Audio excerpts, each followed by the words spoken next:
Just being a good father. You know what I mean? Just being a good father. But speaking of good fathers, Brett Brown. Speaking of Brett Brown, he's on the prowl again, and we are apparently chasing a shooter. But before we go and discuss that, news broken out that we have traded Richaun Holmes to the Phoenix Suns for cash considerations. Now, you know, how big of a move is this? It says that we have the depth at the position that we need, at the 4, at the 5. We kind of have what we want. So, you know, I like Richaun Holmes. I think he brings a ton of energy. He's got that athleticism.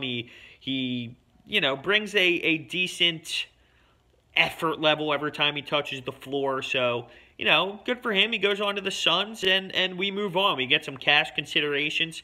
Last night, big news breaking out for the Sixers that we are going after a shooter. Potential trade would be something like Bayless, getting rid of him, sending him out, and picking up Kyle Korver. Now, how does this help us? Obviously, it helps stretches the floor. He's one of the best all-time three-point shooters in the league. He gets to come to Philadelphia and end the career, which would be nice to see. Does he have the defense level that we need, athleticism level to help us go up against Boston? Probably not.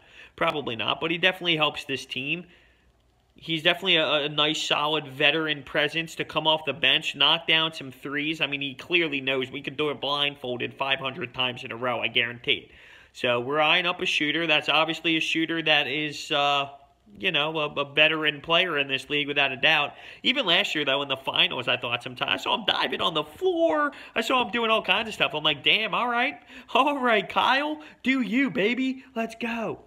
But, he got a little nervous, huh? Got a little excited, Rance, huh? You like Kyle Korver? That's what I thought. That's what I thought. But so these are speculations right now. The Suns trade is a thing. We did give up Richaun Holmes. So clearly we like what we have at the back end of the 4 and the 5. That's what that says to me. We take some cash. Let's move on. Get rid of this Bayless thing. Interesting to see if we pick up Kyle Korver.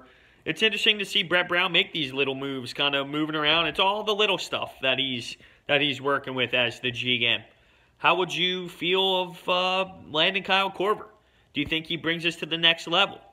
Do you think his lack of defense, his lack of athleticism is going to counter what he brings to the table offensively? People are saying, comparing it, like if he's playing in Bellinelli's role last year, is that not an upgrade?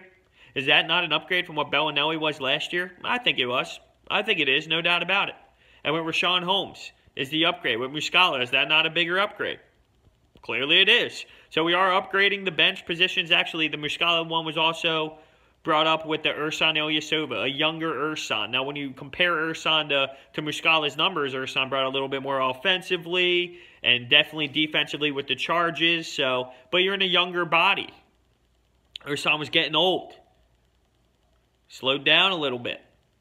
Now we have a younger guy in Muscala. Doesn't score as many points, doesn't take as many charges, but we'll see how it all plays out. Let me know your thoughts and opinions on all three of these topics. I'm very interested to hear. Thank you so much for watching. And this guy is just going to lay here like a lazy bum. See you guys next time.